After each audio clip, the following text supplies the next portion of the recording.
ஒரு மகிழ்ச்சியான செய்தி. இதயம் நல்லெண்ணெயின் விலை லிட்டருக்கு ரூபாய் 105 குறைஞ்சிருக்கு. செப்டம்பர் 2023ல 1 லிட்டர் இதயம் நல்லெண்ணெயின் அதிகபட்ச விலை ரூபாய் 503. ஆனா இப்ப 1 லிட்டர் இதயம் நல்லெண்ணெயின் விலை ரூபாய் 398 மட்டும்தான் தமிழ்நாட்டுல. அப்ப இனிமே எல்லாரும் இதயம் நல்லெண்ணெய் வாங்கலாம் இல்ல? அரசுமுறை பயணமாக இந்தியா வந்துள்ள அமெரிக்க துணை அதிபர் ஜே.டி. வான்ஸ் குடும்பத்துடன் டெல்லியில் சுவாமி நாராயண் கோயிலுக்கு சென்றார். பின் நேற்று மாலை பிரதமர் மோடியின் வீட்டிற்கு சென்ற வான்ஸ் அவருடன் பல்வேறு முக்கிய விஷயங்கள் குறித்து ஆலோசித்தார். வான்ஸின் மனைவி உஷாவையும் வரவேற்ற மோடி அவர்களின் குழந்தைகளை கொஞ்சி மகிழ்ந்தார்.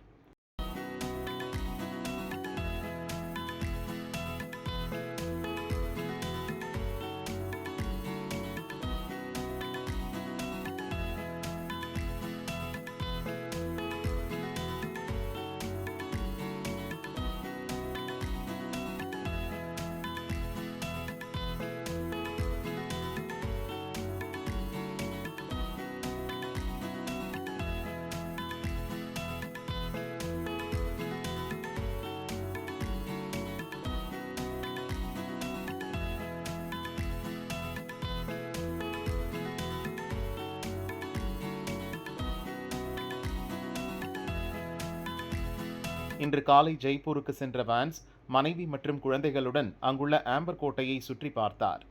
யுனெஸ்கோவால் உலக பாரம்பரிய சின்னமாக அறிவிக்கப்பட்டுள்ள அந்த கோட்டையை பார்த்ததில் மிகுந்த மகிழ்ச்சி என வான்ஸ் கூறினார். இந்நிலையில் மாலை ஜெய்ப்பூரில் நடந்த கூட்டத்தில் துணை அதிபர் வான்ஸ் பேசினார். அப்போது இந்தியா அமெரிக்கா உறவு குறித்து பல்வேறு முக்கிய அம்சங்களை தெளிவுபடுத்தினார். துணை அதிபர் வான்ஸ் பேசியதாவது: இந்தியாவில் எனக்கு மிகச்சிறப்பான வரவேற்பு அளிக்கப்பட்டது. பிரம்மாண்டமான முறையில் நேர்த்தியாக கட்டப்பட்டுள்ள அக்ஷர்தாம் கோயிலை சுற்றி பார்த்ததில் மகிழ்ச்சி. அதை என் குழந்தைகளும் ரசித்து பார்த்தனர். பிரதமர் மோடியின் வீட்டில் கிடைத்த வரவேற்பு அலாதியானதாக இருந்தது. இன்று காலை ஜெய்ப்பூரில் வரலாற்று சிறப்புமிக்க கோட்டையை சுற்றி பார்த்தேன். இது போன்ற புராதான சிறப்புமிக்க இடங்களை பார்த்ததில் மகிழ்ச்சி. இந்தியா அமெரிக்கா இடையிலான உறவை மேம்படுத்தவே இரு நாடுகளும் விரும்புகின்றன. இந்தியாவுடன் தொழில் முதலீடு, எரிசக்தி துறை உள்ளிட்ட பல்வேறு அம்சங்கள் குறித்து பேசினோம். அமெரிக்க அதிபர் ட்ரம்ப் இந்தியாவுடனான உறவை வலுப்படுத்தவே விரும்புகிறார். இந்தியா அமெரிக்காவின் ஒருங்கிணைந்த வளர்ச்சியை ட்ரம்ப் விரும்புகிறார். இந்தியர்களை குறைந்த கூலிக்கு வேலை செய்யும் தொழிலாளர்களாக ஒரு காலத்தில் பார்த்தனர். ஆனால் தற்போது அந்த நிலை மாறியுள்ளது. இந்தியாவுடனான தொழில் வர்த்தகத்தை உலக நாடுகள் விரும்புகின்றன. பிரதமர் மோடியின் செயல்பாடுகள் என்னை மிகவும் ஈர்த்துள்ளன. சொல்லப்போனால் அவரின் செயல்பாடுகளை கண்டு நான் பொறாமைப்பட்டுள்ளேன்.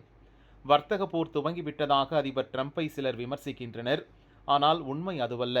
நாங்கள் அனைவருடனான வளர்ச்சியை விரும்புகிறோம். இந்தியா அதன் இயற்கை வளம் மற்றும் வளமான கலாச்சாரத்துடன் வலிமையான பொருளாதாரத்தை அடைய விரும்புவதை நாங்கள் வரவேற்கிறோம்.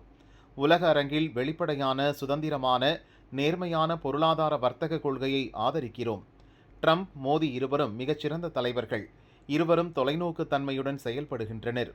இந்தியாவுடனான வர்த்தக ஒப்பந்தத்திற்கான விதிமுறைகள் இறுதி செய்யப்பட்டுவிட்டன. வேறெந்த நாடுகளை விடவும் இந்தியா அமெரிக்கா இடையிலான இராணுவ உறவு பலமாக உள்ளது. இரு நாட்டு வீரர்களும் அதிக அளவில் சேர்ந்து பயிற்சியில் ஈடுபடுகின்றனர். இந்தியாவின் அணுசக்தி உற்பத்தியில் அமெரிக்காவின் ஆற்றல் மிகப்பெரிய பங்களிப்பை தரும்.